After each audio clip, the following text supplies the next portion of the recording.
E questo comunicato quando è stato diramato? No, l'8 o 9 maggio, qualche giorno prima della manifestazione del premio Terzani. Ce lo puoi leggere almeno nelle parti... Il comunicato si sviluppa attorno a questo parallelo che, visto e considerato che questo premio Terzani, questa terza edizione mi pare, veniva attribuito alla memoria della giornalista russa Politkovskaya a un anno circa dalla, dalla sua vicenda purtroppo drammatica che l'ha portata proprio ad essere uccisa a Mosca, quasi vicino a casa sua. Quindi una giornalista che lotta e lottava per la libertà di informazione, per la democrazia, per rompere quella barriera di silenzio che poi si è dimostrata molto rigida, molto forte e che nasconde ancora oggi molti segreti di un paese come quello russo che non ha saputo ancora darci delle spiegazioni chiare su quanto sta avvenendo in Cecenia, che poi, fra le altre cose, io la voglio ricordare, ti ringrazio anche Marco per questa possibilità che mi dai, perché oltre alla Politkovskaya anche un altro giornalista di Radio Radicale, in questo caso certamente. Antonio Russo, 4 anni fa subì la stessa fine della Politkovskaya. Sono passati 4 anni, scusa la domanda. 4 anni circa, o Circa, 4 a sì, 5, 4 o adesso non mi 5 per ricordo, 5 anni so che sì, era, il tempo scorre, ne può correre. e quindi anche lui, dopo aver attraversato tutte le vicissitudini delle questioni che erano anche drammatiche e No, ma peraltro è una pericolosissime. vicenda grottesca, io posso usare questo aggettivo? Perché Beh, lì c'era la se questione del ne sono Kosovo, stati usati tanti, no, del caso del giornalista di Antonio di Russo. Antonio Russo, di cui abbiamo parlato peraltro proprio durante l'incontro con Ramadan, con un amico di Radio Radicale venuto ad ascoltare. È una vicenda che nel suo sviluppo, nelle sue tappe, è inquietante, no?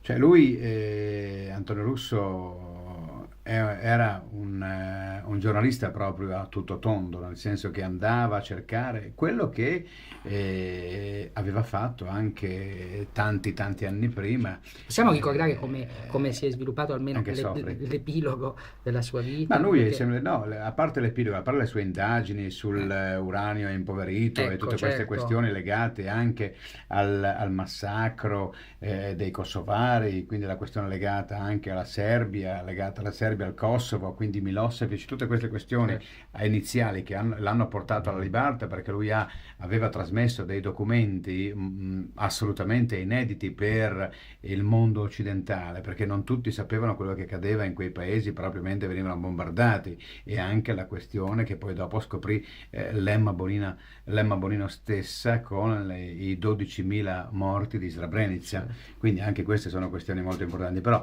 per non allargare Pagare troppo il esattamente. campo e per rimanere sempre nel parallelo fra la Politkovskaya e Antonio Russo, anche Antonio Russo quando si trovò di fronte alla questione cecena capì che c'era qualcosa che non andava, soprattutto con coloro che a quel tempo guidavano, come ora peraltro, che guidavano una lotta impari verso un popolo, quello ceceno, che chiedeva semplicemente la propria indipendenza e la chiede tuttora. Antonio Russo lo hanno ammazzato a Tbilisi, lo hanno preso, gli hanno teso un agguato di notte in un garage con un'auto, l'hanno investito e quindi hanno schiacciato il suo corpo contro il Vabbè, muro. certo. Ecco, questa è una vicenda molto tragica che, come è capitato purtroppo ad altri giornalisti di Radio Radicale, che come i radicali stessi lottano per la libertà di informazione, lottano per la democrazia, lottano per aprire questo muro di gomma che purtroppo divide, non dico il mondo occidentale, ma i paesi democratici da quei paesi totalitari. E lì giungiamo anche ad un altro aspetto che può coincidere in modo paradossale e grottesco, per riprendere un tuo termine, proprio fra la Politkovskaya e Katamè. Io mi sono chiesto, appena ho visto che, anche se in ritardo, perché il premio alla Politkovskaya è stato, la giuria ha deciso di attribuirlo qualche giorno dopo la sua morte, insomma, no? Il giorno dopo forse la sua morte, quindi arrivando, se vogliamo essere proprio Pignoli, arrivando anche un po' in ritardo, forse anche questa è la beffa, l'insulto che la Politkovskaya ha ricevuto, perché si poteva anche ricordarsi forse qualche giorno prima del suo valore e dell'informazione che lei aveva dato e di tutti i suoi documenti che aveva diffuso nei paesi occidentali. Però dicevo, allora il premio va alla Politkovskaya e dall'altra parte noi abbiamo una manifestazione che si sviluppa in 3-4 giorni in cui il tema principale è il conformismo, perché questo è stato il tema principale, cioè coloro che hanno intervistato o coloro i quali hanno organizzato questo premio Terzani, evidentemente, malgrado anche le locandine, malgrado avessero descritto questo premio come una delle parti o uno dei momenti più interessanti per conoscere coloro che arrivano da lontano, anche attraverso il dibattito e soprattutto anche attraverso il confronto. Ma se devo dire la verità, io confronti non ne ho visti, non ho partecipato sabato e mi è dispiaciuto molto al dibattito, meglio dire